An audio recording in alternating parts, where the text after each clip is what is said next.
Dans le prochain épisode d'Ici tout commence, Lisandro passe un deal avec Tessier. À l'Institut, le secret Santa est lancé. Zacharie émerveille ses élèves. Attention, les paragraphes qui suivent contiennent des spoilers sur les épisodes d'Ici tout commence diffusés lundi soir sur TF1. Si vous ne voulez rien savoir, ne lisez pas ce qui suit. Lundi 12 décembre dans Ici tout commence. Lisandro passe un deal avec Tessier. Elena passe voir Lisandro chez lui afin de discuter. Ce dernier regrette la situation. Selon lui, il y a eu un malentendu car Tessier a décidé de le garder à l'Institut. Toutefois, Elena lui confie qu'elle est retournée voir les directeurs de l'école dans la matinée et qu'ils semblent tous les deux d'accord pour le remplacer. Elle ajoute qu'elle est très intéressée par le poste et ce, pour plusieurs raisons. Tout d'abord, elle souhaite adopter un enfant et a besoin d'un emploi fixe pour constituer son dossier. Ensuite, ce genre de poste ne court pas les rues dans le métier. Lisandro comprend ses motivations, mais la prévient qu'il ne compte pas se laisser virer sans réagir. Il se rend directement chez la direction pour demander des comptes à Myriel et Tessier. Ce dernier déclare qu'il a effectivement changé d'avis et qu'il préfère garder Elena, non seulement pour le remplacer, mais pour participer au championnat de mixologie puisqu'elle a été championne par le passé. Myriel remet donc à Lisandro sa lettre de licenciement à effet immédiat. Lisandro passe ensuite au double A, où il annonce à Deva qu'il a été viré et qu'elle va devoir se débrouiller seule désormais. Il rassure la jeune fille sur ses compétences. Deva rassemble ses troupes. David ne peut s'empêcher de célébrer le départ de Lisandro. Samia estime d'ailleurs que ce n'est que justice, contrairement à Ambre et Deva. Plus tard, David passe dans le bureau de Tessier. Il y croise Elena et la drague ouvertement, en se vantant notamment de représenter l'Institut au championnat de mixologie. Le directeur, qui les rejoint avec du retard, se charge des présentations. Il annonce ainsi à David qu'Elena va le remplacer comme candidat lors du concours, mais qu'il aura le droit d'être son assistant. Le jeune homme est dégoûté. De son côté, Rose confronte Antoine au sujet de Lisandro, qu'elle ne cesse de défendre. Elle insinue d'ailleurs qu'Antoine a voulu le virer uniquement parce qu'ils ont eu une liaison, ce que son compagnon nie fermement. Rose passe ensuite chez Lisandro pour prendre de ses nouvelles. Ce dernier reconnaît la gravité de son geste envers David, mais il estime que les conséquences sont disproportionnées. Il craint de ne jamais retrouver du travail car Antoine a raconté à tout le monde ce qui s'est passé. Lisandro comprend que sa seule chance de réintégrer l'Institut est de lui apporter un peu de prestige. Au dernier moment, il décide de s'inscrire comme candidat au championnat, confirmant au passage à Elena qu'il est déterminé à le remporter afin de se refaire une réputation. Le lendemain, dans l'amphi, le président du jury explique le déroulement du championnat de mixologie, qui est constitué de 3 épreuves éliminatoires. La première est une démonstration de flair bartending en musique.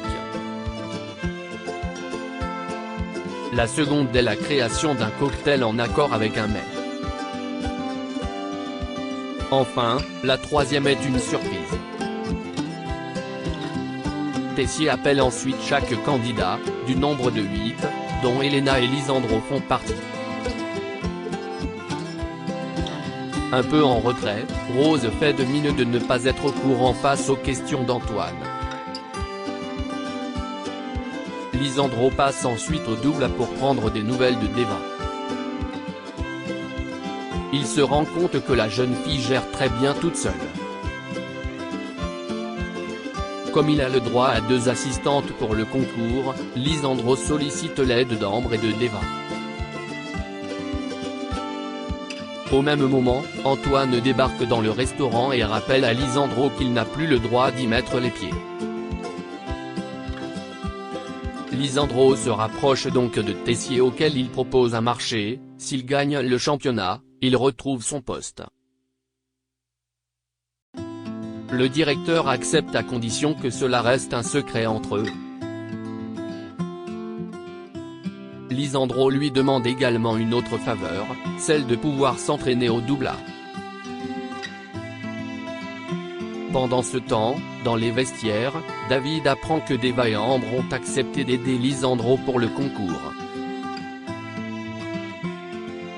Il ne comprend pas leur position. Les jeunes filles vont au double pour s'entraîner avec Lisandro.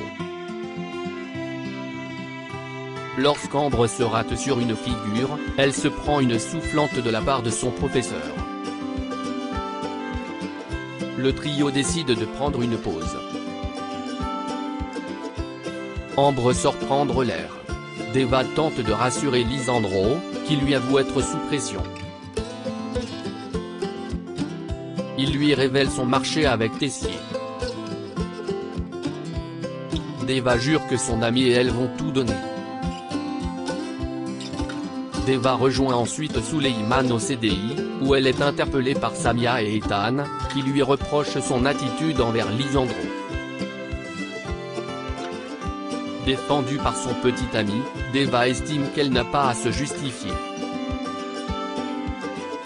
Toutefois, Suleiman avoue qu'il ne comprend pas pourquoi elle prend le risque d'avoir une mauvaise réputation juste pour aider Inesta. Deva confie alors à son copain tout l'enjeu qui se cache derrière le championnat. En rentrant chez lui, Suleiman constate qu'il y a des tensions entre Rose et Antoine. Ce dernier lui assure que ça va se tasser. Les deux hommes se plaignent de l'influence de Lisandro sur les femmes. Suleiman tente de tâter le terrain, mais il se rend compte que son père ne se doute pas une seconde des plans de Lisandro. Il retrouve David dans le parc de l'Institut pour lui confier ses inquiétudes au sujet de Deva. Suleiman va jusqu'à le mettre au courant du deal entre Tessier et Lisandro. Sûr d'avoir entre les mains de quoi se venger, David prévient toute sa promo sur leur groupe de messagerie privée. Hortense et Vic se réconciliant. Hortense souhaite organiser un secret Santa et convainc Mehdi. Vic et Billy, qui ont entendu leur conversation, manifestent leur envie d'y participer également. Si Hortense refuse d'abord que Vic s'y mêle en raison de leurs différends, elle finit par accepter, par respect de l'esprit de Noël. Hortense fait donc piocher un nom par les membres du groupe. En tombant sur le prénom de Vic, Hortense tente d'échanger son secret Santa avec quelqu'un d'autre, en vain. En cours, Vic avoue à Billy qu'elle est tombée sur le prénom de sa sœur dont elle appréhende toujours les réactions. Billy compatit, mais pense être tombé sur pire, Tessier. D'ailleurs, celui-ci passe devant leur plan de travail et critique sévèrement leur réalisation. À l'Economa, Hortense confie à Jasmine et Mehdi qu'elle ne sait pas quoi offrir à Vic. Jasmine lui conseille un site internet spécialisé dans les idées de cadeaux. Le lendemain, Livio remarque la complicité et l'alchimie qui lie Gaëtan et Salomé. Quand il encourage son ami à tenter sa chance avec la jeune fille, celui-ci réplique qu'il l'a déjà fait et qu'il s'est pris un vent. Toutefois, il espère toujours qu'un rapprochement sera possible, entre-temps ils ont les mêmes goûts sur tout. Plus tard, en cours de sport, Gaëtan surprend Lionel et Mehdi en pleine conversation sur le secret Santa. Lionel n'a toujours pas trouvé de cadeau pour Salomé. Gaëtan compte lui souffler une idée pour l'aider. De son côté, Billy relève le défi en offrant un cadeau à Tessier, une photo de lui encadrée. Le directeur de l'école est extrêmement touché par son geste. Lionel n'en revient pas point à la fin de la journée, tout le groupe se réunit pour ouvrir les cadeaux du secret Santa. Jasmine reçoit du maquillage vegan de la part de Mehdi, Salomé reçoit le grand dictionnaire de cuisine d'Alexandre Dumas de la part de Lionel, tandis que Vic reçoit une bougie parfumée de la part d'Hortense. En retour, cette dernière reçoit une montre pour enfants dont elle se moque ouvertement. Vexé, Vic s'en va. Billy prend Hortense à part pour souligner la mauvaise interprétation qu'elle a fait du cadeau de sa sœur. La montre symbolise leurs souvenirs d'enfance. Hortense retourne voir sa sœur pour s'excuser de son comportement. Elle se réconcilie. Pendant ce temps, Salomé remercie Kelly et Laetitia d'avoir aidé Lionel pour son cadeau de secret Santa. Or, la mère et la fille déclarent qu'elles n'y sont pour rien. Salomé devine alors que Gaëtan est derrière son cadeau et le remercie. En revanche, elle tient à mettre les choses au clair en précisant qu'ils resteront amis. Greg est toujours jaloux de Jude. Chef Landira se réunit les 3e et les 2e années pour préparer, en binôme, un plat inspiré de Noël et ce, sans aucune contrainte, si ce n'est celle d'être original. Quand Greg demande à Elliot de se mettre en binôme avec lui et qu'il accepte, le jeune homme est aux anges. Comme il sait qu'Elliot n'aime pas Noël, il prend les devants pour lui éviter de réfléchir à une recette en lui proposant de réaliser un trompe-l'œil en forme de cadeau. Elliot trouve l'idée intéressante. Ils allient technique et créativité pour la concrétiser. Très motivé, Greg confie discrètement à Lionel qu'il ne compte pas confronter son ex au sujet de son baiser avec Jude, tant il est heureux de retrouver leur complicité et leur fluidité en cuisine. De son côté, Kelly propose à Jude de travailler ensemble. Le jeune homme lui confie son idée inspirée des flocons de neige. Sur la même longueur d'onde, ils réalisent un dessert frais et léger, qui fond en bouche comme un flocon. Ils se basent sur un dessert japonais translucide, à l'intérieur duquel ils insèrent un flocon en panna cotta à la vanille bourbon avec un extrait de sapin. Au moment de la dégustation, le chef Landiras est très satisfait du dessert d'Elliot et Greg.